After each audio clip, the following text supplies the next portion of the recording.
Bien, buenas tardes. Bienvenidos a todos y todas a esta sesión clínica que vamos a ver cómo abordar en psicoterapia en nuestros pacientes desde una perspectiva basada en mindfulness. En primer lugar, agradecer a ISEP la invitación a participar en estas interesantes sesiones que espero que resulten de vuestro interés. En primer lugar, para los que no conocéis qué es esto de mindfulness, vamos a ver un poco su origen. Como veis aquí, el término de mindfulness, que podemos traducir en español como atención plena, consciencia plena, tiene sus raíces en el budismo y esta palabra proviene del idioma pali y su traducción, como os digo, es atención plena y el vocablo inicial es el sati. ¿Qué hacemos en mindfulness? ¿Qué hacemos? ¿Dónde vamos a focalizar la atención? Vamos a contemplar las sensaciones físicas, las sensaciones del cuerpo, vamos a contemplar, observar y describir los objetos mentales, los pensamientos, los sentimientos, los recuerdos, las imágenes. Y vamos a ver cómo han definido el término de mindfulness diferentes personas relevantes en este tema. Tenemos aquí al señor Thich Nhat Hanh, que él es un monje budista, que en el año 69 ya escribió un libro que se llamó El milagro de mindfulness y él tradujo, nos definió este concepto, cómo mantener la conciencia habitando la realidad presente. Vamos a ver que hay una serie de términos que se van repitiendo. Por un lado, el tema de conciencia y por otro lado, el tema de estar aquí y ahora en el presente. El equipo de Langer en el 89 definió mindfulness como un proceso cognitivo que emplea la creación de nuevas categorías de apertura a la información y conciencia desde más de una perspectiva. El conocido como padre de mindfulness, el señor Kabat-Zinn, en el año 2003 definió el concepto de mindfulness como la conciencia que emerge a través de poner la atención en el momento presente con un propósito y sin enjuiciar, y vamos a observar la experiencia que se despliega momento a momento. Veis aquí que es muy importante el uso de la atención en el presente de una manera particular, que es con aceptación, es decir, sin juicio, y vamos a observar todo aquello que acontece en este instante. La señora Ruth Baer, que es una gran investigadora en el ámbito de mindfulness, en el año 2003 nos lo definió como una observación no enjuiciadora de la corriente en curso de estímulos internos y externos tal y como surgen. Desde el ámbito de la psicología, que es el que nos interesa especialmente en esta sesión clínica, el señor Bishop, que es psicólogo en Canadá, en Toronto, en el año 2004 definió, y esta es una definición consensuada, ha sido la admitida a nivel científico, sobre todo desde el ámbito de la psicología, como una forma de conciencia en la cual esta forma se centra en el presente y no es elaborativa, es decir, estamos no prestando atención a los pensamientos, no juzga, y en la que cada pensamiento, cada sentimiento o cada sensación que surge en nuestra atención en ese momento es reconocida y aceptada tal y como es. Esta definición es muy importante en el ámbito de la psicología porque a partir de ella, como ha sido consensuada por la comunidad científica, se han elaborado diferentes escalas para medir el constructo mindfulness. Por ejemplo, tenemos la escala FFMQ y tenemos la escala MAS, que están además validadas en español y que podemos utilizar para medir este constructo. En el 2004, el equipo del Bishop publicaron esta propuesta de definición y vieron que había dos componentes principales en el mindfulness. Una, la autorregulación de la atención en el momento presente, y otra, la actitud de curiosidad y apertura y aceptación de la experiencia en el momento presente. Es decir, vamos a trabajar con la atención, es decir, vamos a focalizar nuestra atención en alguno de los productos de la mente que hemos mencionado antes, es decir, lo que ocurre en el cuerpo, podemos fijar la atención en la respiración, en la información propioceptiva, interoceptiva, en las diferentes sensaciones corporales, podemos fijar la atención también en los sonidos, en la información sensorial, tanto a nivel visual, auditivo, en el gusto, en el tacto. Todo esto son productos de la mente. Y también podemos fijar la atención en otros objetos mentales, como podrían ser nuestras emociones, nuestros pensamientos, incluso nuestros estados mentales. Toda esta manera de focalizar la atención la vamos a hacer también con una actitud particular. ¿Cuál? Pues de curiosidad, como si fuera la primera vez que observamos, abriéndonos a la experiencia sin negarla, sin resistirnos, con aceptación, que sería también una palabra clave en el constructo mindfulness.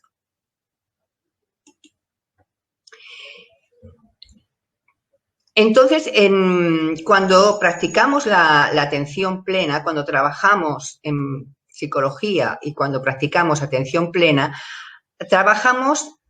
se producen estos elementos. Uno, que la persona va desarrollando una atención más sostenida, es decir, podemos focalizar la atención en periodos más prolongados de tiempo.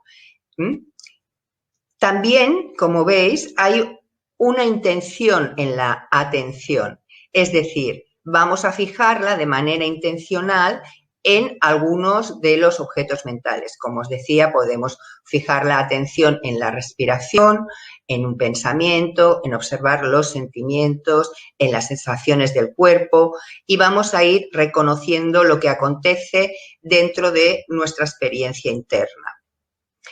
Este cambio atencional implica flexibilidad en este proceso de atención y podemos cambiar nuestra atención de un objeto a otro. Otras cosas que produce mindfulness es la habilidad para inhibir el procesamiento secundario, es decir, no es dejar de pensar, mindfulness no es dejar de pensar. Nuestra mente va a seguir pensando todo el tiempo, pero lo que podemos hacer es no prestar atención a los pensamientos si no los estamos observando, o sí prestar atención, pero sin entrar en la corriente continua, es decir, como si fueran una nube que pasa por el cielo y la observamos, sin incluirnos en el pensamiento y empezar a prestarles una atención diferente a la observación. Y también lo podemos hacer con todos estos objetos mentales. Y también lo que nos va a suceder cuando practicamos mindfulness es el incremento de la conciencia, es decir, me voy a dar cuenta de mi experiencia en el momento presente, que verdad que muchas veces vivimos fuera de nosotros mismos, ¿no? A mí me gusta decir una frase del John Lennon que decía que la vida es eso que te ocurre mientras tú estás haciendo planes. Ese sería un ejemplo de piloto automático donde estamos fuera de nuestra realidad, es cuando además nos disociamos entre la mente y el cuerpo, y en cambio mindfulness lo que va a desarrollar es una toma de conciencia, me voy a dar cuenta de lo que ocurre. A partir del modelo de Bishop y de su equipo se hicieron una serie de predicciones en este modelo. Una, que cuando aceptamos y nos abrimos con curiosidad a nuestras experiencias, lo que puede ocurrir es que se reduzca el uso de estrategias cognitivas y comportamentales como la evitación. Ya sabéis que el patrón evitativo, que estará presente en muchos de vuestros pacientes, en los míos al menos sí, lo que hace es incrementar siempre el síntoma. Entonces, vamos a tratar de llevar a nuestros pacientes desde la evitación al afrontamiento. ¿Cómo? Tomando conciencia de aquello que está ocurriendo. Y esto se puede reflejar en medidas de afrontamiento o en medidas más generales de afrontamiento, como veis aquí. Con el tiempo, la práctica continuada de mindfulness lo que hará es incrementar la apertura a aquello que está ocurriendo, ¿eh? Es decir, va a reducir la resistencia, la negación que originan, como sabéis, originan y mantienen muchos de los síntomas que estamos atendiendo en consulta.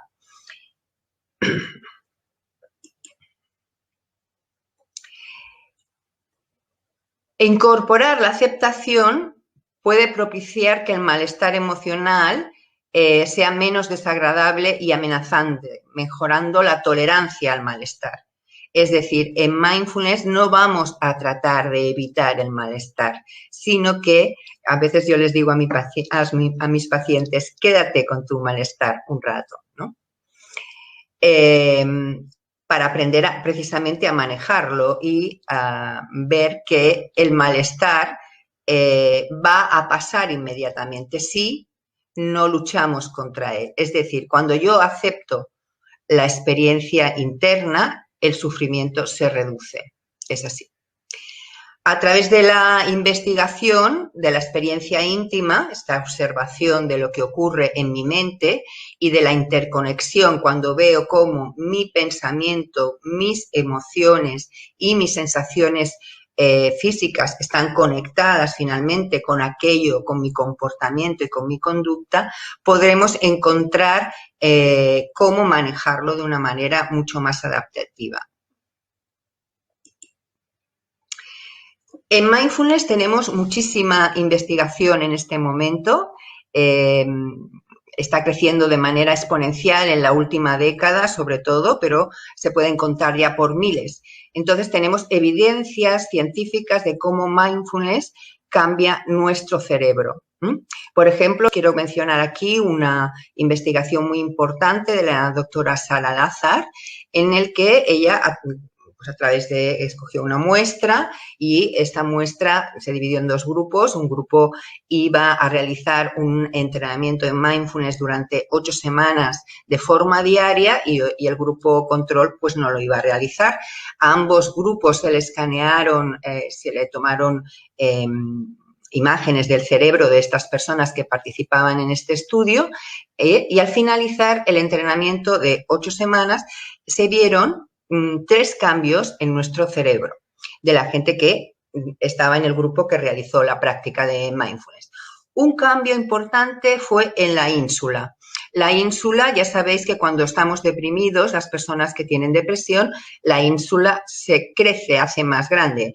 En cambio, en el estudio de la doctora Lazar, lo que se comprobó es que la ínsula se reducía. Entonces, en muchos países, si alguien te diagnostica de depresión, dentro del tratamiento te van a proponer un entrenamiento en mindfulness porque sabemos que es preventivo de recaídas en depresión. Otro de los cambios que se observaron en la investigación de la doctora Lazar tienen que ver con la amígdala.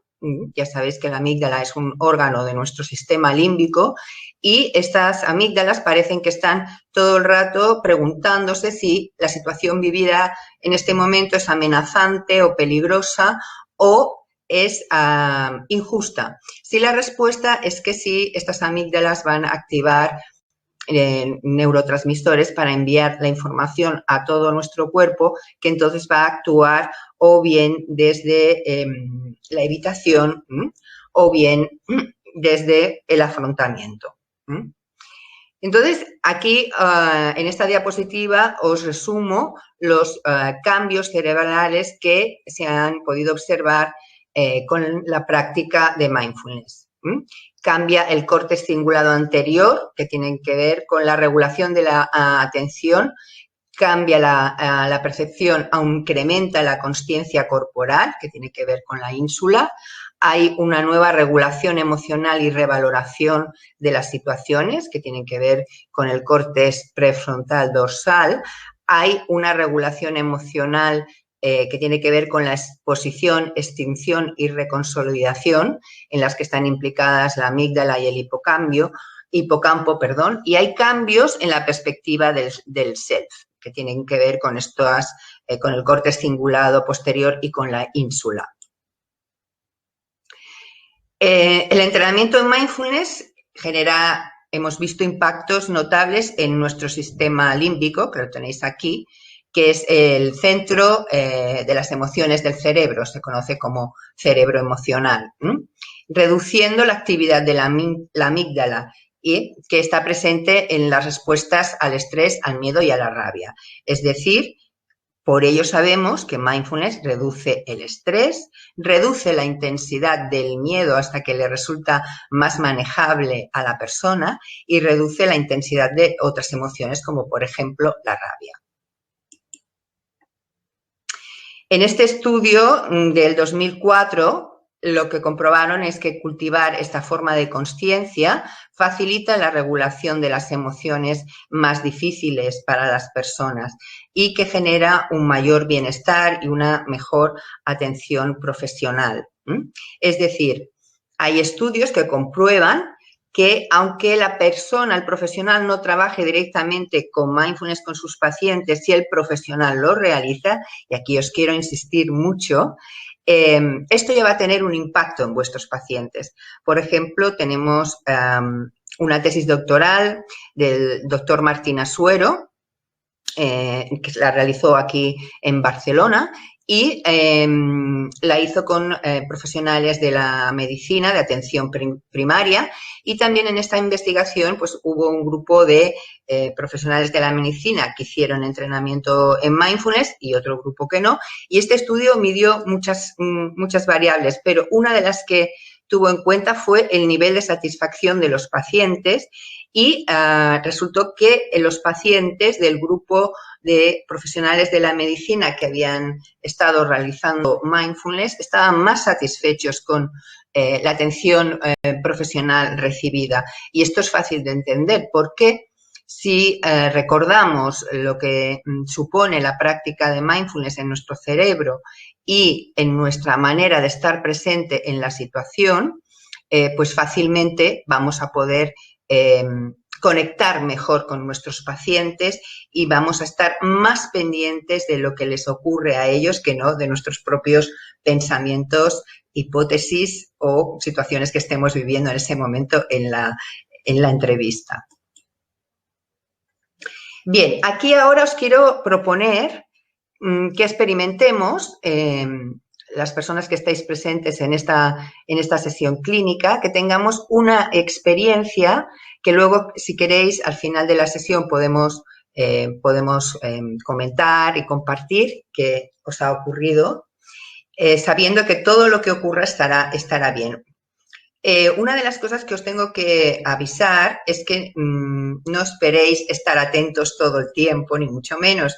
Nuestra mente tiene una naturaleza dispersa y enseguida vais a observar que, aunque yo os voy a guiar en una práctica de atención a la respiración de una forma además compasiva, rápidamente vuestra mente se va a ir a pensamientos, recuerdos, imágenes y vais a tenerla que regresar a la respiración.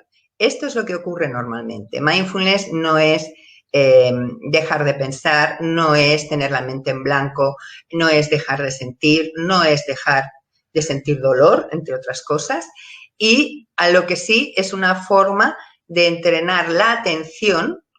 Yo siempre digo, la atención al final es aquello que configura mi realidad. Aquello a lo que yo presto atención es lo que se convierte en mi realidad. Aquí en este instante están sucediendo muchas cosas, para mí solo son reales aquellas a las que atiendo en este instante. Bien, lo primero para la práctica es tener un poco de conciencia de vuestra postura. Os invito a realizar esta práctica con los pies bien asentados en el suelo, que notéis las plantas de vuestros pies, que tengáis la espalda recta, que notéis cómo desde el coxis y a lo largo de toda vuestra columna vertebral la espalda está en posición vertical. Tomad conciencia también de cómo están vuestros hombros, dejarlos caer hacia abajo de forma relajada. Las manos las podéis apoyar en vuestras piernas para que no se cansen. Y ahora os invito a llevar la atención a vuestra respiración. Vamos a estar aquí 5 minutos. Vamos a hacer una práctica breve de 5 minutos. Os invito a que toméis conciencia de cómo entra el aire a través de vuestras fosas nasales y cómo lo expulsáis. Podéis fijar la atención en el movimiento de vuestro tórax al inhalar y al exhalar.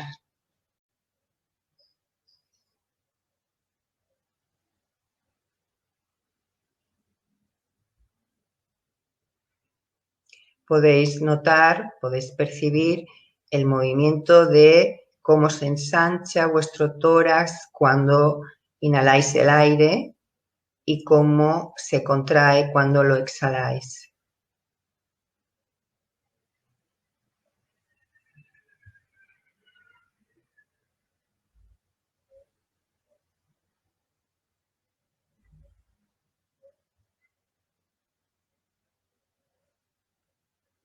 Podéis notar tal vez cómo al inspirar el aire está más frío y húmedo y cuando exhaláis está más caliente y seco.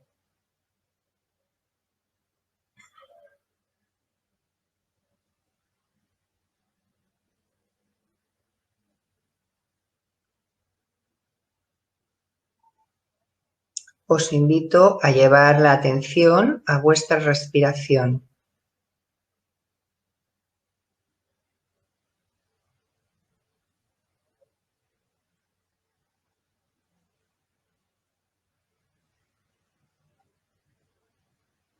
Cada vez que vuestra mente se distraiga y vaya a otro lugar, con amabilidad la regresáis aquí y ahora atendiendo a vuestra respiración.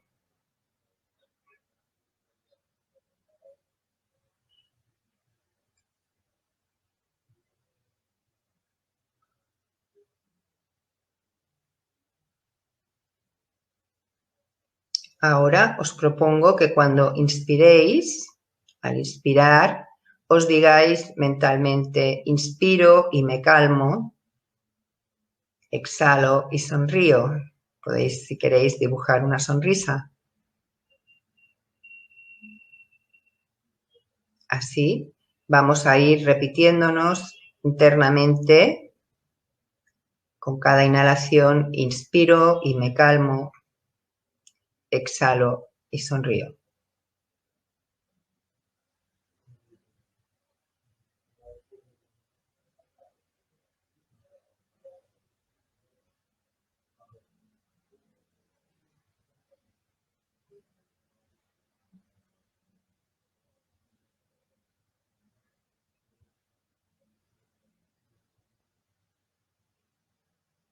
Permanecemos aquí y ahora, en el instante presente, observando nuestra respiración,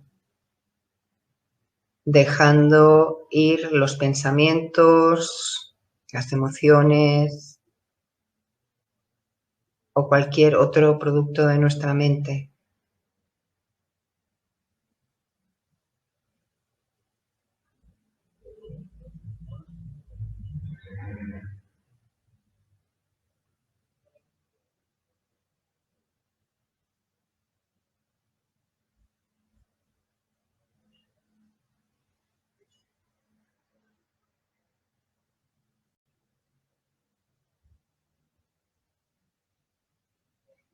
Internamente seguimos repitiendo, inspiro y me calmo, exhalo y sonrío.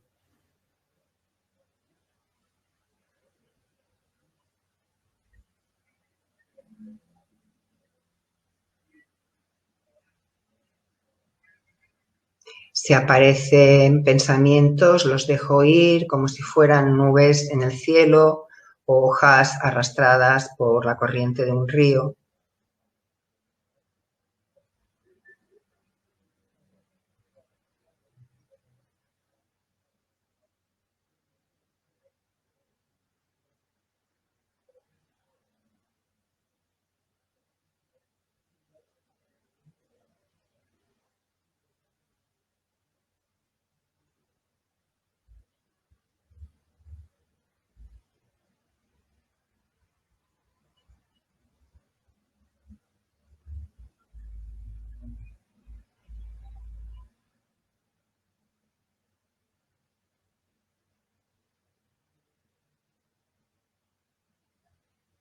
Acojo todo lo que sucede en este momento sin ninguna expectativa, aquello que está sucediendo.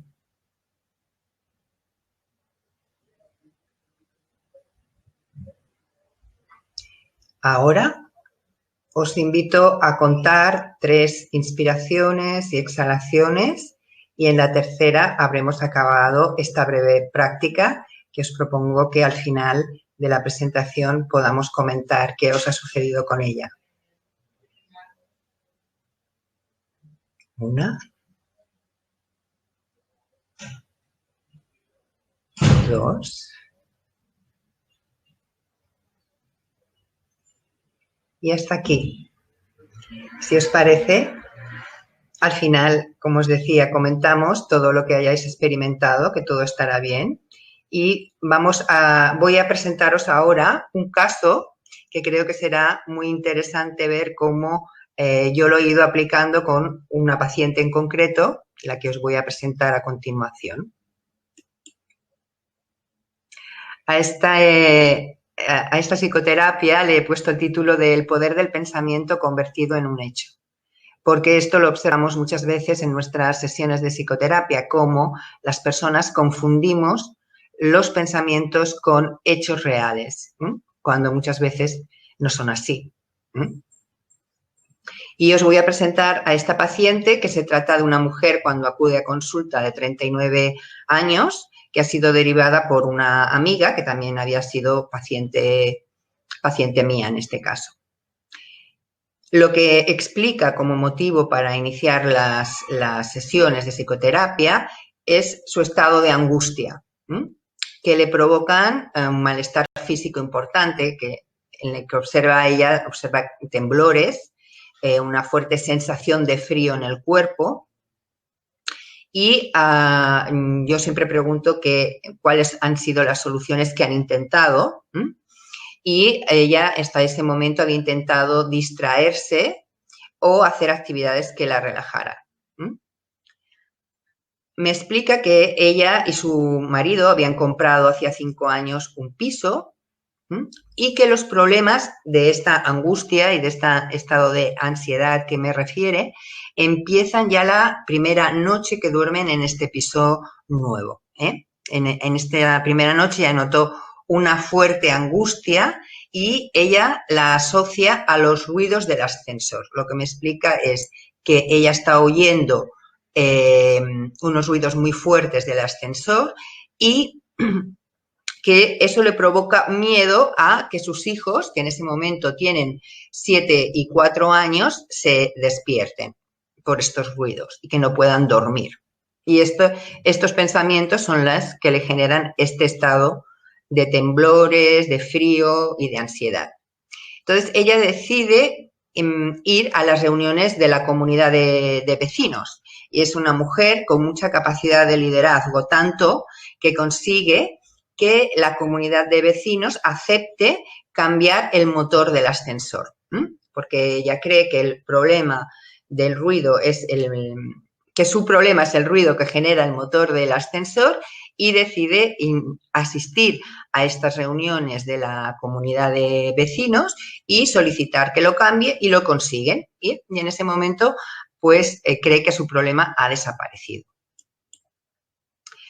Pero lo que ocurrió es que después del ruido del ascensor empieza a percibir los ruidos de las tuberías de los bajantes de la comunidad de vecinos del piso en el que residen. Y de nuevo esta mujer, insistente y persistente, en las reuniones de vecinos consigue que la comunidad acepte un nuevo gasto para cambiar dichos bajantes y dichas tuberías. Entonces, ella ya ha solucionado, cree, el problema, ha conseguido cambiar el motor del ascensor y ha conseguido que la comunidad cambie las tuberías. Sin embargo, su angustia continúa a pesar de estos cambios que ha conseguido y entonces su atención se fija en los ruidos de los vecinos del piso de arriba. Ella está pendiente toda la noche de estos ruidos y su temor, de nuevo, es a que se despierten sus hijos. Cuando yo en las primeras entrevistas, le pregunto cuántas veces ha sucedido esto, que sus hijos se despierten a causa de los ruidos o del ascensor o de las tuberías o de los vecinos, me dice que ninguna vez. Y es aquí donde ya podemos ver que esta mujer ha confundido, como muchas veces pasa, a sus pensamientos con una realidad. Como veis, empezamos a observar una estructura muy obsesiva y con indicadores, síntomas de trastorno obsesivo compulsivo. Este fue mi diagnóstico de esta mujer. Ella trabajaba, era profesora en educación secundaria, era profesora de matemáticas.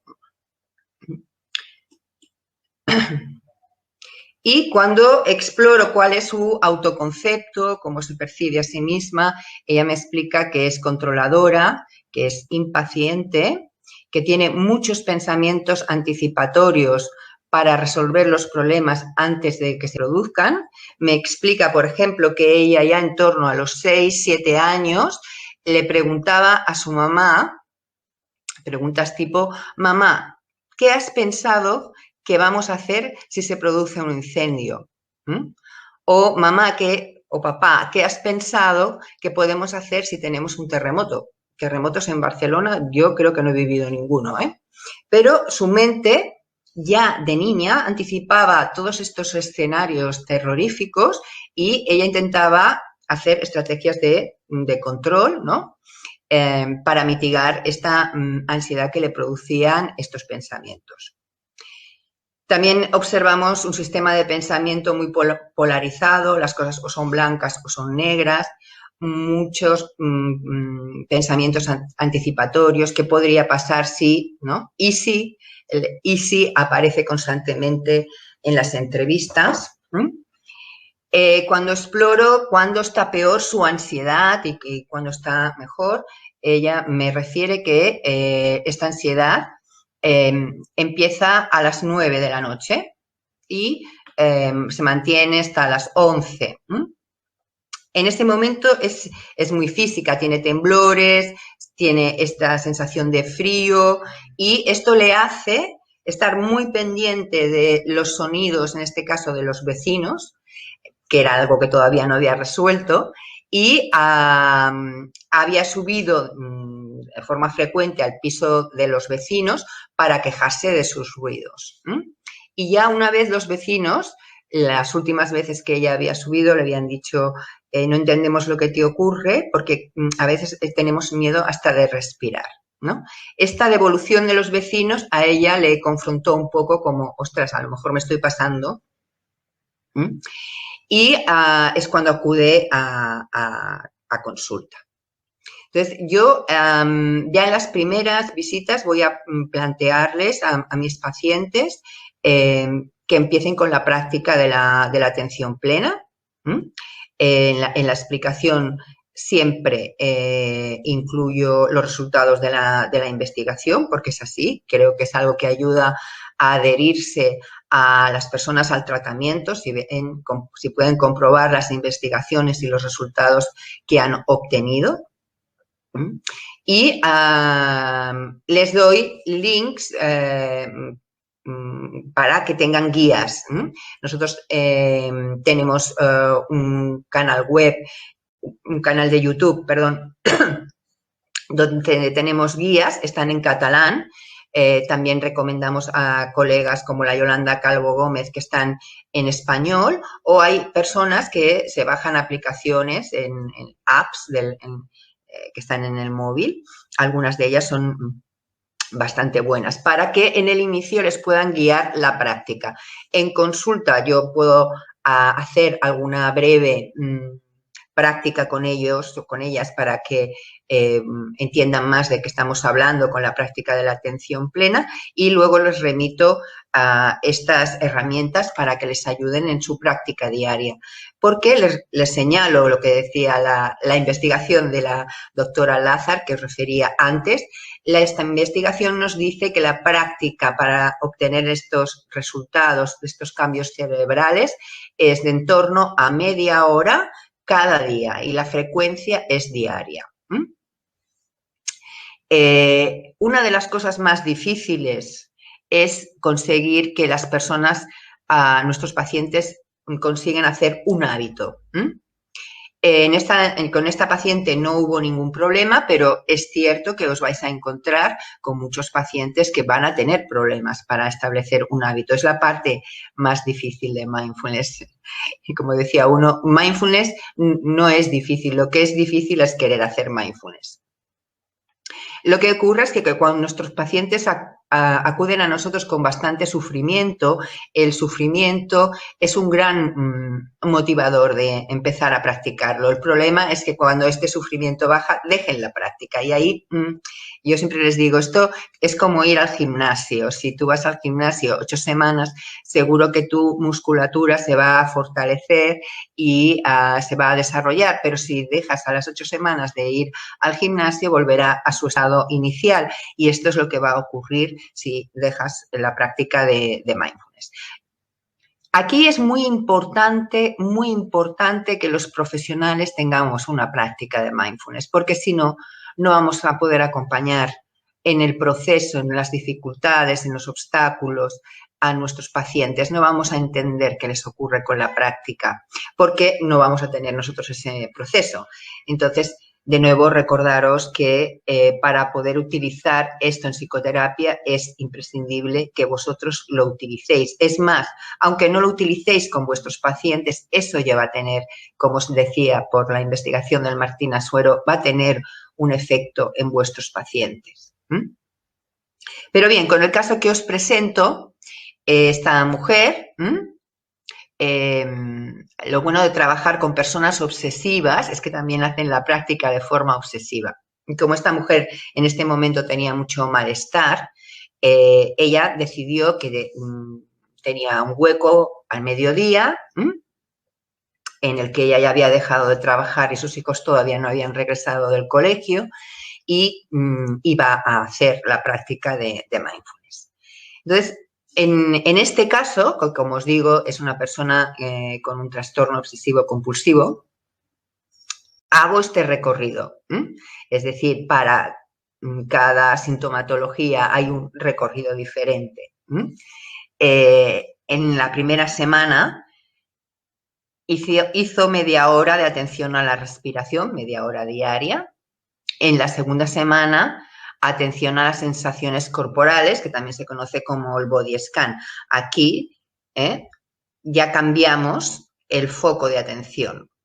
Nos vamos de la respiración a la información interoceptiva o propioceptiva.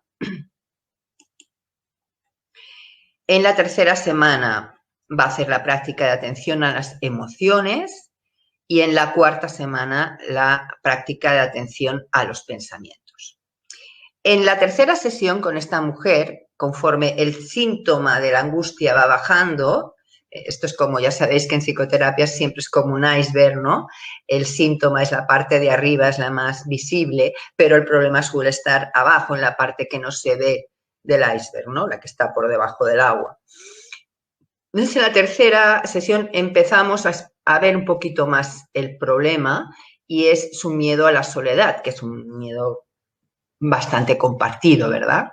Es un miedo muy común de muchas personas. Y en su caso es sobre todo a estar sola por la noche. En este momento, cuando ella consulta, lo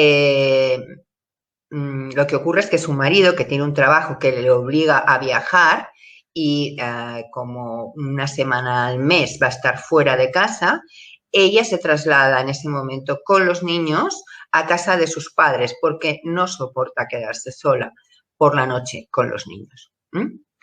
Entonces, aquí vamos a utilizar también la con ella utilicé la prescripción del lugar seguro, que me imagino que conocéis, pero para aquellos que no conozcáis el lugar seguro, se trata de evocar mentalmente un sitio físico que conocemos. Mucha gente lo vincula a algún lugar de la naturaleza, una playa, una montaña, un río, un valle, o a otras personas a un lugar de su propia casa. Y van a imaginarlo, van a verlo en imágenes, no a pensar en palabras sobre este lugar, sino a verlo en imágenes, y van a conectar con la sensación que les produce ese lugar, ¿no? Por eso se llama lugar seguro. Es un lugar en el que yo cuando acostumbro a ir me siento bien, tranquila, calmada. Entonces, lo que la invito es a que practique también unos minutos, creo que en ese momento le prescribí 3 minutos al día, del lugar seguro, que en su caso estuvo relacionado con una casa en el campo que tenían una segunda residencia para los fines de semana, el jardín de esta casa y tal. Y también trabajamos la exposición progresiva a la situación temida. Es decir, hacemos primero en imaginación. En imaginación ella se va a imaginar que está sola de noche con sus hijos y que ella va a estar tranquila. Eso es un primer estadio de esta exposición progresiva. Después vamos a pasar a una exposición limitada. Creo que empezamos por 20 minutos antes de coger y largarse a irse a casa de sus padres, y finalmente la vamos a ir ampliando hasta que, en este caso, esta mujer se pudo quedar. Sí es cierto que la primera noche que se queda me dice, me he pasado toda la noche en el sofá, pero bueno, hicimos una valoración muy positiva, ¿no? Hicimos un feedback positivo de esta nueva experiencia en la que no ha tenido que abandonar su casa cuando su marido se ha marchado por trabajo, sino que puede mantenerse ahí y hasta que finalmente pudo quedarse a dormir. Esto también lo pudo hacer porque ella continuó con la práctica de mindfulness y sus emociones difíciles, es decir, el miedo a que algo se descontrolara, la intensidad de ese miedo fue bajando porque tuvo este impacto, como os explicaba, en su sistema límbico, y ella podía manejar mejor el miedo. No es que vaya a desaparecer, pero no es terror, baja la intensidad. Y esto es lo que permite la regulación emocional. Seguimos en la quinta semana con la práctica de atención a los estados mentales. El estado mental son los pensamientos más las emociones juntos, ¿no? Un estado mental puede ser la impaciencia, o puede ser el aburrimiento, o puede ser la relajación, o puede ser el bienestar, ¿no? Es otro estado mental. Pero en mindfulness no buscamos nunca nada en concreto, sino que vamos a observar lo que hay y lo vamos a coger. Y en la sexta semana vamos a observar los patrones mentales. Los patrones mentales nos referimos, en mindfulness reconocemos 3 patrones mentales que los utilizamos todas las personas y que son generadores de sufrimiento. Uno es la evitación, y sobre todo es la evitación esta interna de no me quiero dar cuenta que me está ocurriendo esto lo hacemos mucho, que lo que en psicología conocemos como negación, pero como está ocurriendo, lo mejor es acogerlo y darse cuenta, eso es lo que nos permitirá gestionarlo, ¿no? Un patrón mental es el de la evitación, otro patrón mental es el del aferramiento, es el del el deseo.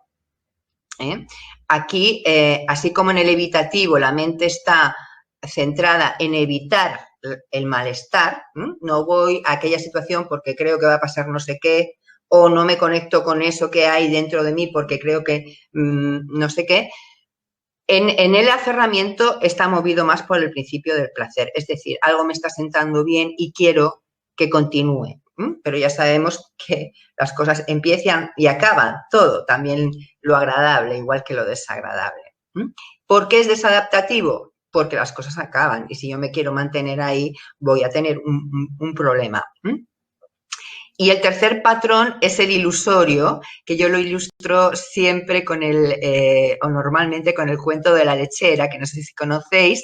Para aquellos que no lo conozcáis, el cuento de la lechera es una joven que está en una granja y tiene una vaca y la está ordeñando y consigue una lechera de la leche. Entonces su mente empieza a fantasear que va a ir al mercado, va a vender la leche, entonces va a comprar unos huevos, que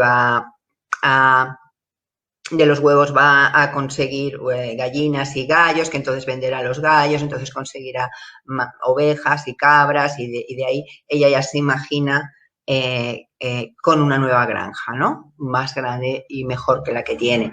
Entonces, en un momento de desatención, se le rompe la lechera, que es de barro, y se queda sin leche. Y esto es el cuento que ilustra el patrón ilusorio, que es decir, está movido por una fantasía futura, que es un cuento que no está sucediendo en la realidad, que es en la que todo será mejor. ¿Cuál es el problema? Que eso no está sucediendo. Nuestra atención no está en el aquí y en el ahora. La séptima semana con esta mujer la invité a hacer práctica compasiva. La compasión, a ver, no tiene nada que ver, hay que hacer una introducción a la compasión porque a veces en español tiene una connotación un poco negativa, como pena o como lástima o como no tiene nada que ver con eso. La compasión es un producto cognitivo evolucionado que tiene que ver con me doy cuenta de mi dolor o del dolor ajeno, entiendo el origen o la situación que origina ese dolor y centro la atención en aquello que yo puedo hacer para reducir mi dolor. Es algo que está comprobado, el trabajo compasivo, que limita, baja el burnout a nivel profesional. Creo que para las personas que nos dedicamos a profesiones de atención a los otros es muy importante el trabajo compasivo porque cuando trabajamos únicamente desde la empatía el riesgo es quemarse. Porque en la empatía mi mente y mi cuerpo se van a sentir y se va a poner como la persona a la que estoy atendiendo y eso ni le va a ir bien al paciente ni a mí. En cambio, el trabajo compasivo es yo escucho el dolor, el mío, en el rol profesional, el de los otros, y centro mi atención en qué puedo yo hacer en este instante para reducir ese dolor. También el trabajo compasivo con nuestros pacientes, invitarlos al trabajo compasivo es muy importante porque a menudo observamos en psicoterapia que las personas tenemos una voz enjuiciadora muy crítica hacia nosotros mismos. Muchas veces somos nuestros peores enemigos. Y es modificar esa relación en lugar desde la crítica, desde la comprensión. Yo les explico a mis pacientes que la compasión es bajar la voz del juicio, que no es que vaya a desaparecer, porque aquí también está, solo que le bajo el volumen y subo la voz de la comprensión. Y la última práctica de esta mujer en la 8ª semana fue la bondad amorosa, que es conectar más con otra emoción, que en este caso es el amor, más que con el miedo, que en su caso con su trastorno. Ya sabéis que todos los trastornos de ansiedad implican una desregulación del miedo. El miedo es muy intenso, dijéramos. En cambio, si estoy en otra emoción, aunque sea a ratos, y en este caso el amor es el mejor antídoto, esto lo sabemos, ¿no? Cuando acaba esta secuencia de 8 semanas con estas prácticas, volvemos al inicio, a la respiración y volvemos hasta llegar a la 8ª semana, a la bondad amorosa.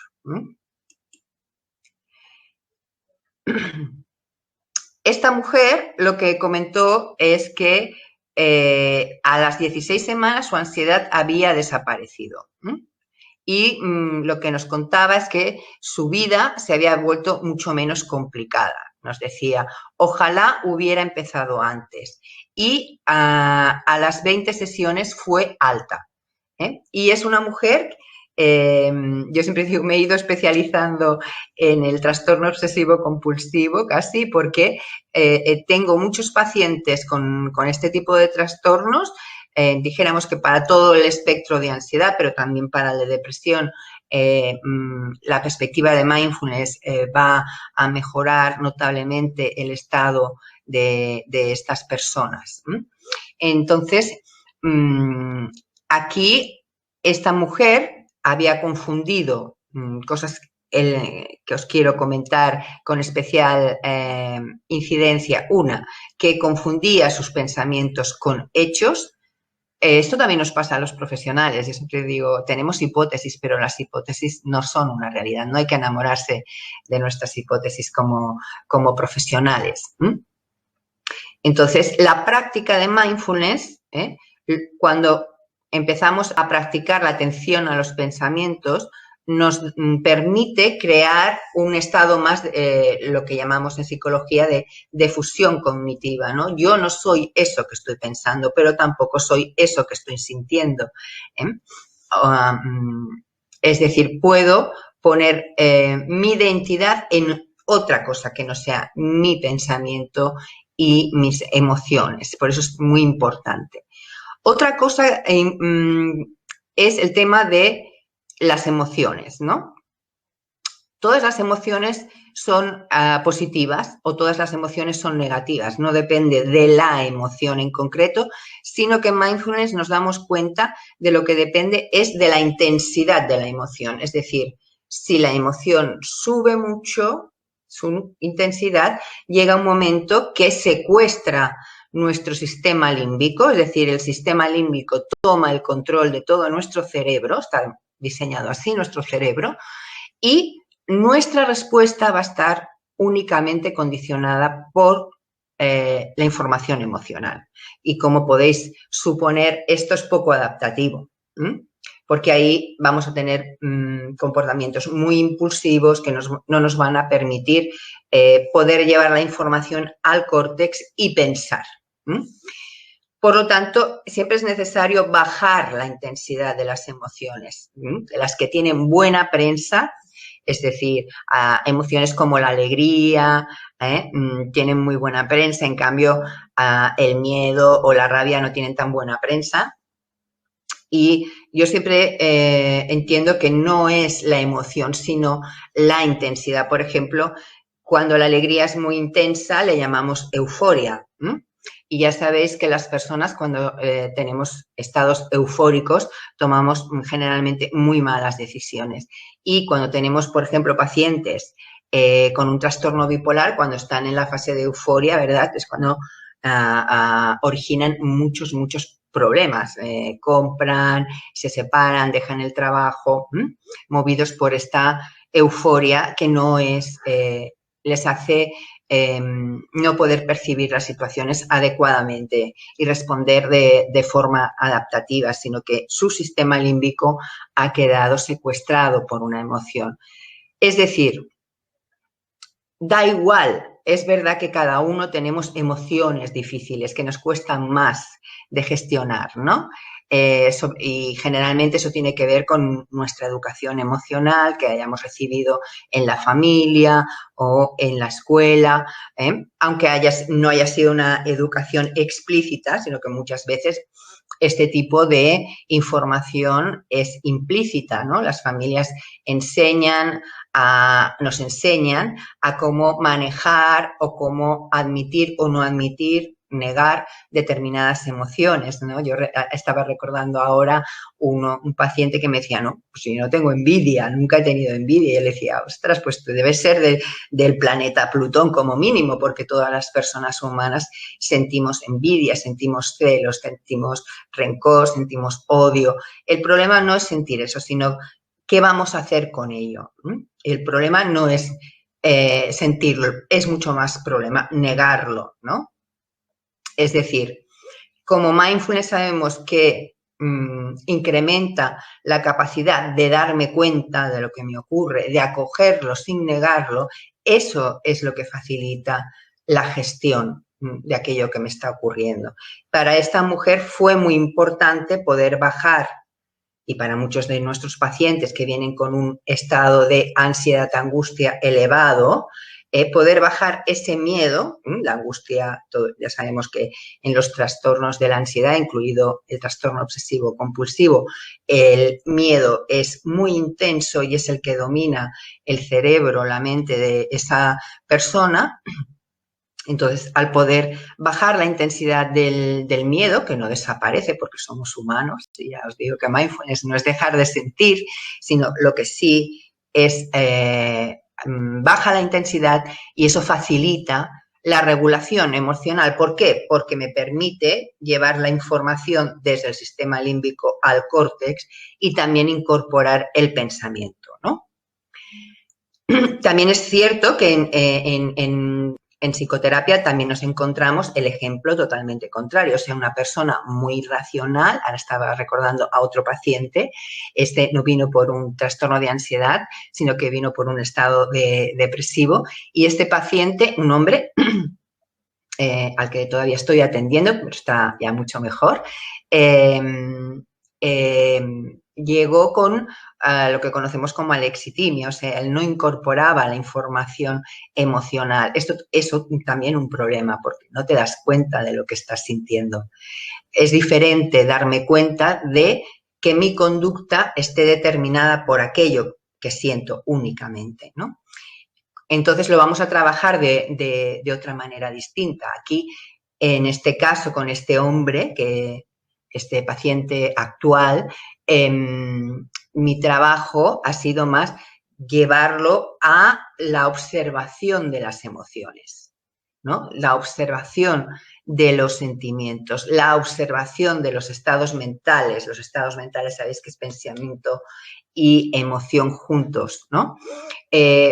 Porque ahí había mucha inconsciencia en esa información y él no entendía alguna de las cosas que le habían sucedido. Por ejemplo, en este paciente depresivo que os comento ahora, él llegó, ya estaba de baja a nivel laboral por depresión y él había empezado a hacer una serie de cosas para encontrarse mejor y al cabo de unos 3 o 4 meses él creyó que ya estaba bien y cuando volvió al trabajo apareció de nuevo toda la sintomatología depresiva en fase de recaída, es decir, ya sabéis que es peor indicador.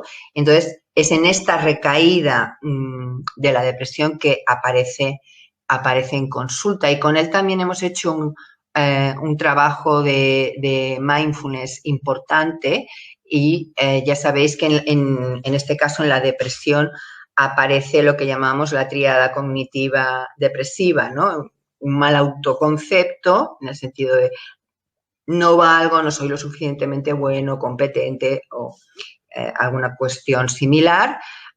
No hay proyección de futuro, o sea, es un poco como no hay futuro y también hay una mala opinión del mundo y es verdad que según donde te fijes podemos decir que el mundo no está muy bien, pero según donde te fijes, donde lleves tu atención, podemos ver lo contrario, ¿no? Entonces, con este hombre, por un lado, hemos trabajado mucho la atención a los pensamientos para observarlos sin meterme en ellos, lo que me da esta distancia, esta difusión cognitiva y mucho también la información emocional para que él pudiera darse cuenta qué es lo que le resultaba peligroso o injusto y él lo tenía muy relacionado al mundo laboral, o sea, en este paciente en su vida personal todo estaba como muy bien, en su familia, con sus hijos, con su mujer, pero era en el ámbito laboral que mi hipótesis que le devolví a él, mi feedback fue que llevaba muchos años estresado y yo siempre explico, el estrés tiene dos salidas. Una es la enfermedad y la segunda es la enfermedad y puedes elegir, ¿no? Entonces, por eso es muy importante que trabajemos en situaciones tempranas con el estrés, porque realmente es un gran preventivo de enfermedad. Luego cada uno enferma a su manera es por la información genética y por el estilo de vida de cada uno. Y en este caso, pues, este hombre enfermó con esta depresión de la que tuvo una recaída. Y él siempre ha valorado que esta depresión ha sido no muy fuerte, él decía es leve, pero este hombre ha estado casi un año de baja y le ha costado mucho reincorporarse al mundo laboral porque allí había toda una serie de información emocional y de estados mentales que él no estaba en su conciencia, no estaba en su atención, la negaba, ¿no? Era como algo que no le habían enseñado a tener en cuenta, esta alexitimia que conocemos de muchos de nuestros pacientes, ¿no? Entonces, es importante también que nosotros, como profesionales, también no confundamos nuestros pensamientos con hechos. Entonces, yo a mis pacientes les suelo proponer una relación de equipo de investigación. Yo les planteo en la primera o en la segunda sesión que necesitamos hacer un equipo de investigación, que en ese equipo él es el experto en su mente, porque yo de momento no puedo entrar, ya me gustaría, pero no puedo. Es decir, la persona nos tiene que relatar lo que está sintiendo, pensando, lo que le está ocurriendo, si no, no vamos a tener acceso a su mente, y que este equipo vamos a mirar con curiosidad y amabilidad qué es lo que le ocurre a su mente para ver, y esta es mi parte, yo conozco cuestiones de psicología, recursos de psicología que pueden ayudar a su mente a salir del atasco o de la dificultad en la que se encuentre en ese momento. Entonces propongo este vínculo de equipo, de trabajo científico, en el que estamos observando con amabilidad para entender, no para enjuiciar a su mente, y ver qué es lo que tenemos a su disposición para que esta mente sufra menos en este momento. Entonces, en Mindfulness hemos desarrollado varios modelos de intervención. Uno es la terapia de aceptación y compromiso, en el que ya veis, la palabra aceptación es muy importante. Vamos a invitar a nuestros pacientes a observar y a acoger lo que le ocurre, no lo que le gustaría que le ocurriera. Y también a diferenciar lo que es aceptación de lo que es resignación o conformarse. Siempre explico, el tema es discernir qué es lo que depende de ti y qué es lo que no depende de ti. Las actuaciones de los otros no dependen de ti, entonces no tienen sentido los intentos de control sobre las actuaciones de los otros. Lo que depende de nosotros es lo que pensamos, sentimos y finalmente hacemos, nuestra conducta. Ahí tenemos, siempre digo, un cierto margen de maniobra, tampoco al 100%, ¿no? Siempre hay partes de nosotros como desconocidas. Es un territorio que siempre podemos estar explorando, ¿no? El territorio del self. Entonces, la aceptación implica reducir el sufrimiento. En cambio, cuando me resisto a aquello que está ocurriéndome, se incrementa el sufrimiento. Entonces, en la terapia de aceptación y compromiso trabajamos mucho el tema de aceptación y también el tema de, finalmente, el compromiso es pasar a la acción. Vamos a invitar a ver qué paso, cuál es la acción que puede sostener nuestro paciente que le ayude a salir de donde se encuentra. En mi caso, como os comento, tanto con esta paciente como con este otro paciente depresivo, va a ser una de las cosas el compromiso, pero no el único, pero uno muy importante, el de la práctica de la atención plena. Bien, si mis pacientes yo veo que no pueden hacer la práctica formal, es decir, este recorrido que os señalaba con esta paciente de estas 8 semanas, de estos 8 niveles o temas u objetos de atención, yo siempre propongo la práctica informal. La práctica informal es igual de efectiva.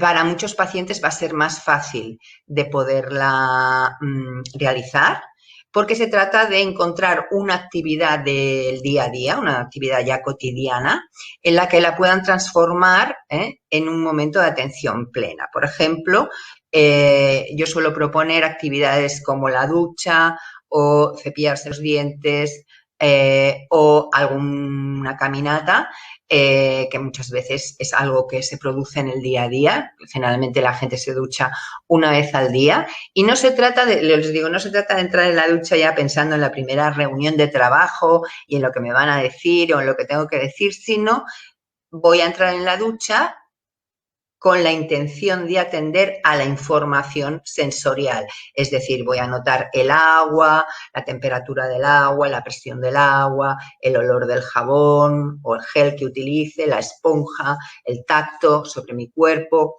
Voy a estar atendiendo a la información sensorial, sabiendo que, con suerte, a los 30 segundos, mi mente se va a ir, voy a volver a la reunión que tengo a primera hora y tal. Cuando me dé cuenta, cuando te des cuenta, sin reñirte, porque eso es lo que ocurre, regresas una y otra vez al foco este de atención. En el cepillado de los dientes igual, pues estoy en la información de las sensaciones físicas de mi cuerpo al cepillarme los dientes. Y si lo hacemos, yo lo explico, si lo hacemos como dicen los dentistas, después de cada comida unos 4 minutos, pues ya tienes 12 minutos de práctica más algún momento más. Hay mucha gente que también le va bien una práctica breve de 3 minutos de atención a la respiración 3 veces al día, como si fuera una medicina. Y podemos, por ejemplo, si alguien cocina, si alguien va a preparar alguna comida, que normalmente esto no hay mucha gente alrededor, ¿no? Es decir, son actividades que uno hace en solitario y en las que una parte de su mente puede estar mirando a otra parte de su mente, ¿no? Es decir, hay una conciencia que está focalizando la atención en un objeto mental que, como veíamos al inicio de la sesión, esto trata mindfulness, la práctica de mindfulness. Entonces, quiero decir, si a algunas personas les resulta difícil la práctica formal porque no tienen tiempo o no tienen, las personas con niños pequeños tienen dificultades de momentos de media hora, yo solo o sola es algo como a veces inconcebible. Entonces, ahí tenéis que ver la situación de vuestro paciente para plantearle un tipo de práctica u otra. Ahora bien, no es solo que vuestro paciente haga la práctica, como os decía, también es que vosotros podáis hacer la práctica, porque eso que nos va a facilitar un mayor estado de presencia, estoy presente con mi paciente ahí, no estoy atendiendo a mis pensamientos o a otras cosas en mi mente, ¿no? Entonces, voy a tener más conciencia de lo que está ocurriendo en la sesión y eso siempre me va a permitir manejar mejor aquello que ocurre en la psicoterapia, que si no estoy presente, y me va a permitir estar también de una forma diferente. Ya os digo que el trabajo psicoterapéutico, cuando lo hacemos más desde la compasión que únicamente desde la empatía, es verdad que la empatía es un elemento muy importante de nuestro trabajo, pero yo suelo decir, ojo con la empatía, porque el déficit de empatía me aleja del paciente, pero el exceso de empatía me quema. Entonces, somos la primera herramienta que tenemos que tenemos que cuidar, y para ello el trabajo con mindfulness y compasión nos va a preservar a nosotros también nuestra salud, pero sobre todo nos va a ayudar a poder acompañar al ritmo y en el proceso que tenga aquella persona en su psicoterapia. Y si os parece, vamos a finalizar aquí la presentación, y a través del chat podéis hacer preguntas.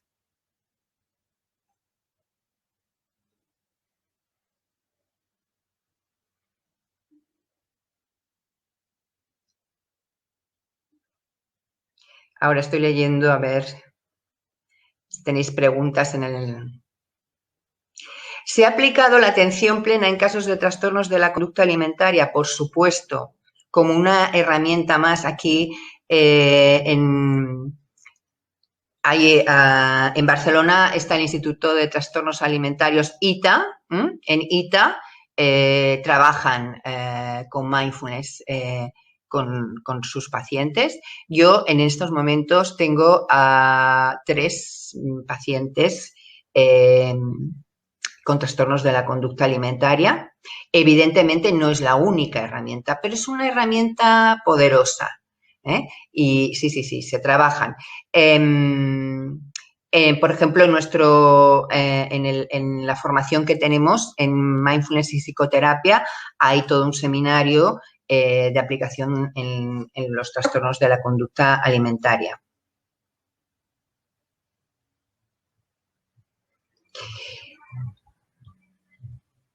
A ver, hay otra pregunta de Cristina que dice: ¿en la terapia del TOC aplicaste mindfulness junto a terapia cognitivo-conductual o solamente mindfulness? A ver, mi manera de hacer viene del modelo cognitivo, pero ahora, os diría, desde la última década está muy, muy centrada en mindfulness. Eso no quiere decir que herramientas que me han funcionado y que nos funcionan, que hay evidencia científica de ellas, desde otras aportaciones, por supuesto que se incorporan. Sobre todo, una cuestión importante es que vosotros tengáis confianza en la herramienta que utilizáis.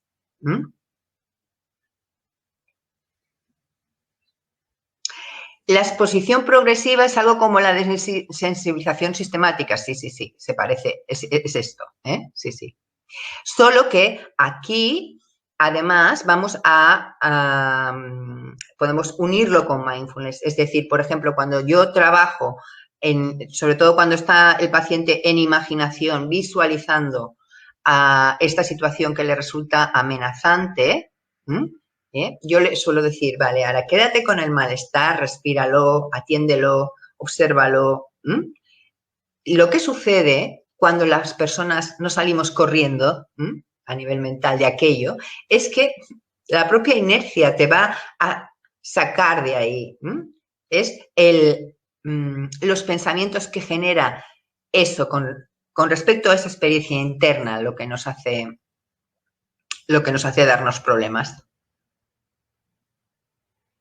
Oriana nos pregunta si le podríamos recomendar alguna de las aplicaciones para que los pacientes puedan practicar la atención plena. Yo conozco una sobre todo, que es el Petit Bambú, que además creo que está en bastantes idiomas. Esta aplicación me parece bastante buena. Para los que estáis en Argentina, hay una gente que a mí me gusta mucho, que se llama mindfulnessargentina.org, Visión Clara, que también tienen un canal de YouTube. Tienen, creo, como unos 45 vídeos que funcionan como audios para acompañar a las personas en su práctica. En español también tenemos a la Yolanda Calvo Gómez, que la podéis buscar en YouTube con este nombre, y en catalán, para los que utilicéis esta lengua, podéis utilizar nuestro canal de YouTube de Quantum, que es Quantum Psicología. También, si queréis conocer un poco más nuestro centro, podéis mirar en nuestro Instagram, también Quantum Psicología. Sigo mirando. La María pregunta si esta paciente presentaba insomnio El insomnio estaba presente cuando a su marido, cuando ella se quedaba sola y tenía que dormir sola con los niños. No, era una situación muy relacionada con todo lo que acontecía en el ámbito de sus pensamientos.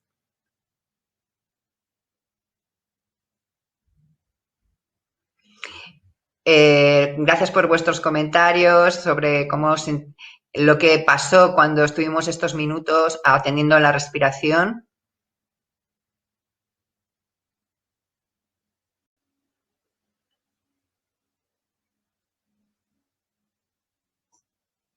Ruth Moran pregunta cómo trabajo la aceptación con mis pacientes, qué estrategias utilizo. La primera es, Ruth, es mindfulness, porque la práctica de esta media hora, ya sea formal o informal, es la que me va a ayudar a colocarme en una postura de aceptación.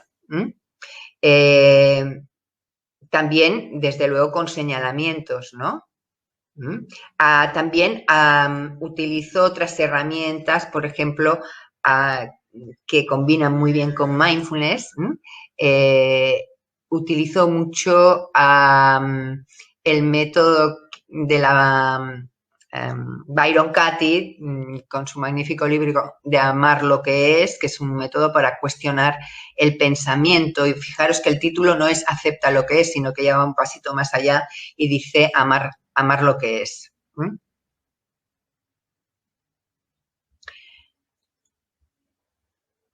Me sigo mirando vuestros...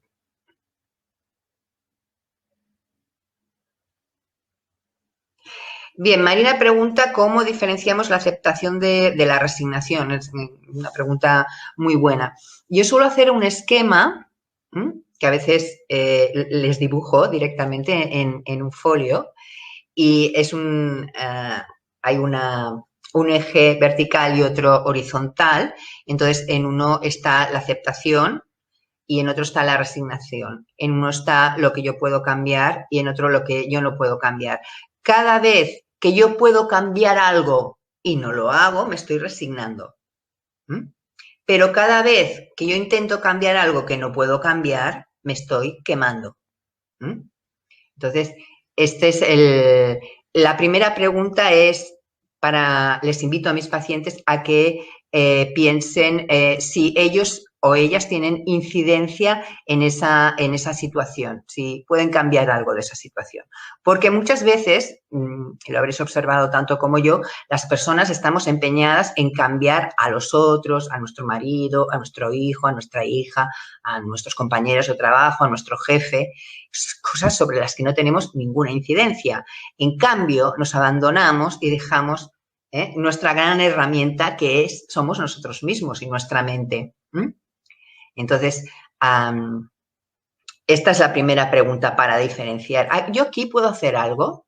¿Depende de mí algo? O también a veces lo hago con dos circulitos. Esto me lo enseñaron. Bueno, hay dos circulitos, ¿no? Uno más grande que se le llama el círculo de preocupación y otro más pequeñito en el centro que es el círculo de influencia. Y les suelo preguntar, dime una cosa sobre la que estás seguro que tú tienes influencia. Y al final la respuesta es yo, ¿no? En el círculo de influencia está el yo. En el círculo de preocupación vamos anotando todas las cosas que puedan preocupar a esa persona. Ahora me lo voy a inventar. Por ejemplo, le puede preocupar el cambio climático, el coronavirus, su trabajo. Entonces, se trata de llevar cada cosita de esas. Por ejemplo, desde el cambio climático, ¿tú qué influencia puedes tener? Pues puedo, no sé, reciclar, consumir menos, tener en cuenta todas mis acciones, cómo pueden repercutir en el medio ambiente. Entonces, es ahí donde hay que fijar la atención, no en el cambio, sobre cómo se desvía el Ártico. Ahí va a ser difícil directamente podamos intervenir, pero es llevarlo desde mi interior, desde mí mismo, misma, qué puedo hacer sobre ello, ¿no? Y así con cada tema. Cuando digo medidas generales de afrontamiento, bueno, es desde el no puedo afrontar hasta el puedo afrontar del todo, ¿eh? Ahí no hay medidas generales, quizás se refería a una de las diapositivas, pero en el trabajo con cada paciente, al final, cada cosa de esas hay que ajustarlas, ¿no? Yo siempre digo, los protocolos están muy bien y hay que agradecer mucho el trabajo realizado para la gente que ha elaborado protocolos, pero cada paciente, la manía que tienen los pacientes es que no se ajustan a ningún protocolo. Entonces, al final, es la combinación desde el ámbito general, lo científico, al ámbito subjetivo y particular. Es esta interrelación, ¿no?, entre lo que conocemos y aquella persona, que tendremos que explorar su mente para ver cómo al final esa persona puede afrontar lo que esté evitando. Las escalas que os he mencionado son el FFMQ y la escala más con 2 As. Son las que hay muchas más escalas, pero no están validadas en español en este momento.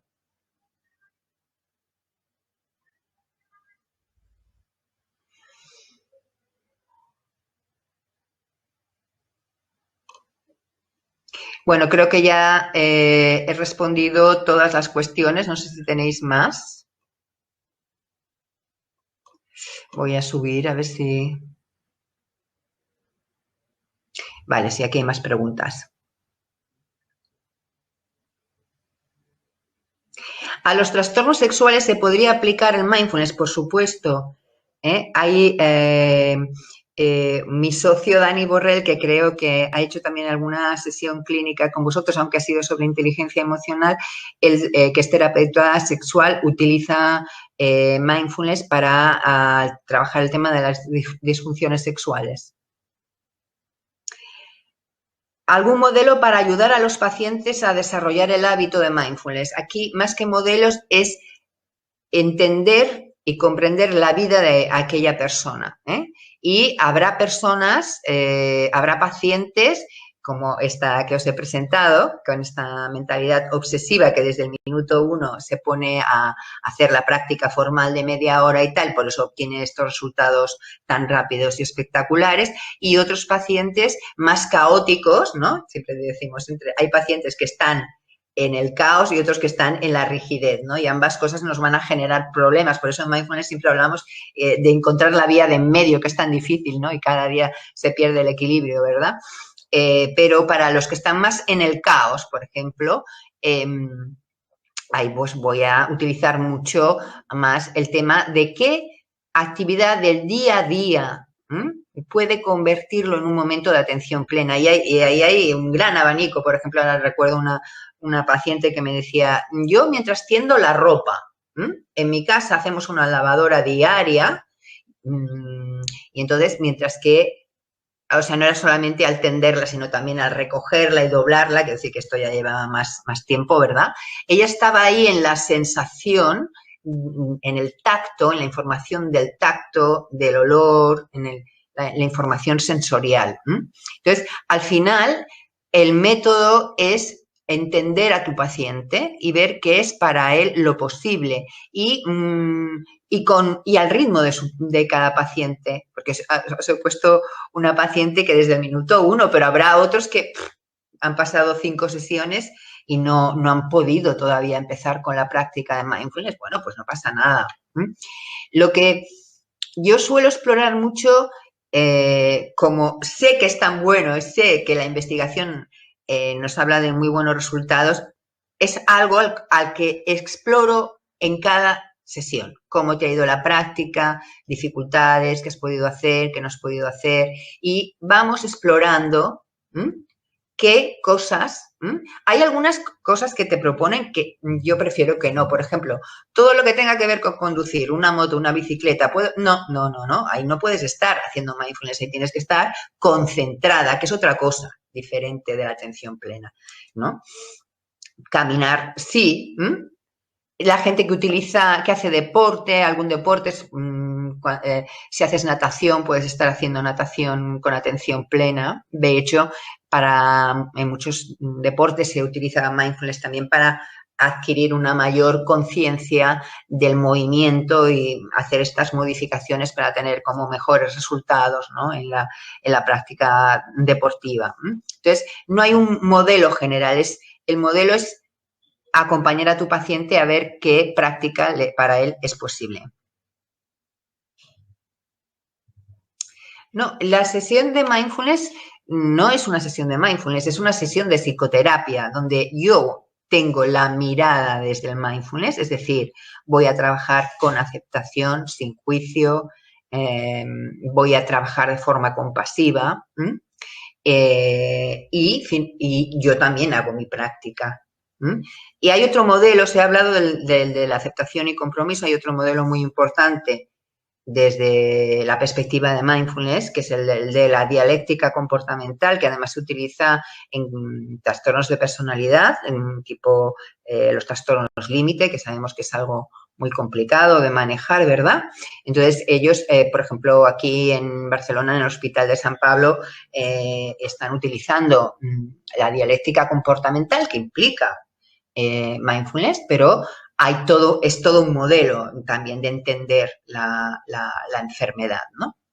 Esta es una sesión de 1 hora y media, evidentemente no os puedo explicar todas las intervenciones con toda la sintomatología, pero si tenéis más ganas podéis escribir a Quantum, podéis preguntarnos y estaremos encantados de continuar respondiendo vuestras preguntas. En casos de trauma es conveniente la aplicación de Fine, por supuesto.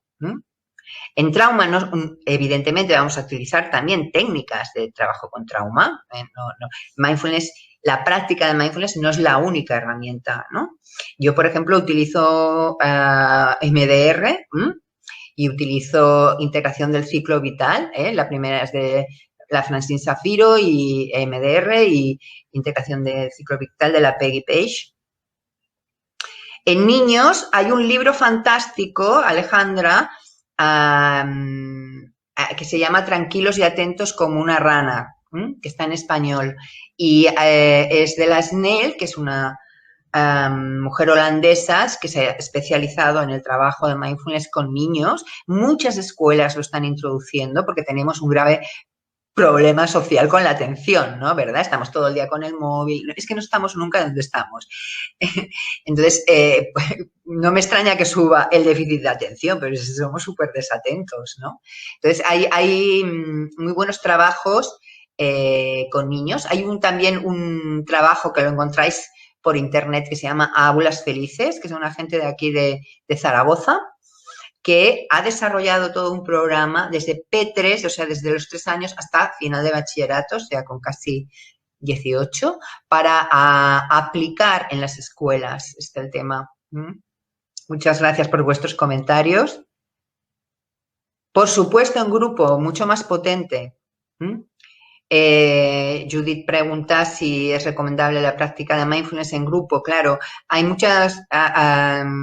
muchos lugares donde la gente puede hacer meditación y la gente también hace retiros, ¿no?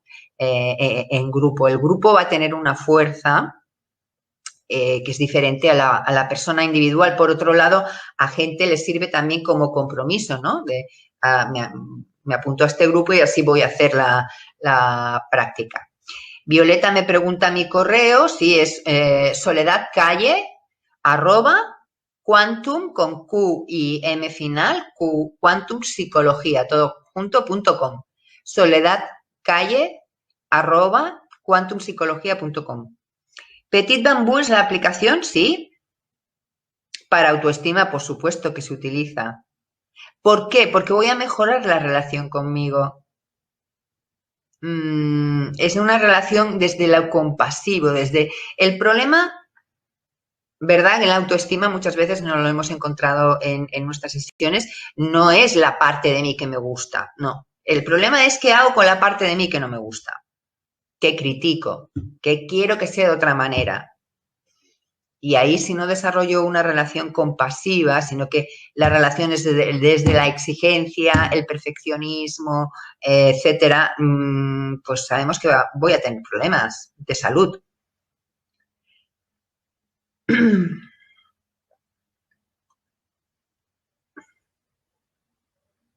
Sí, también está de Headspace que nos comenta.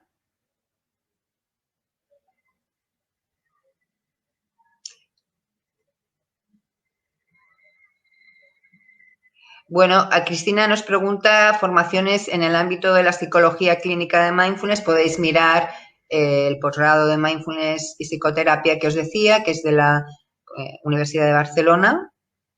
La autora de Amar lo que es la Byron Katie.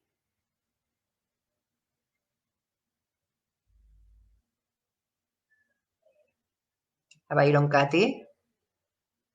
¿Hay algún tipo de paciente con el que no esté recomendada la práctica de mindfulness? A ver, lo que sí que os diría que es muy diferente tratarlo sabemos que en psicología hablamos del espectro neurótico, donde probablemente estaríamos todos los que estamos asistiendo a la sesión, y el espectro más psicótico. Entonces, yo no es que no lo utilice con mis pacientes psicóticos, sí, pero primero uno tienen que estar bien medicados, tienen que estar compensados. Y las prácticas van a ser más breves. Mi experiencia es que no aguantan media hora, les parece muy angustioso. Van a ser de 5 o 10 minutos. Y muchas veces a estos pacientes les hago podcasts, es que también esto lo podéis hacer vosotros, ¿no? Grabar como guías para vuestros pacientes en el móvil y les enviáis, ¿no? Y podéis adaptar mucho la práctica que queréis focalizar con ese paciente. Entonces, con los pacientes que tengan un trastorno psicótico, yo os diría, no empecéis con ellos, ¿no? Ahí tenéis que estar muy experimentados. Sí, la recomendaría esta serie de Headspace, sí, está bien. He visto solo el primer capítulo, pero me pareció bien.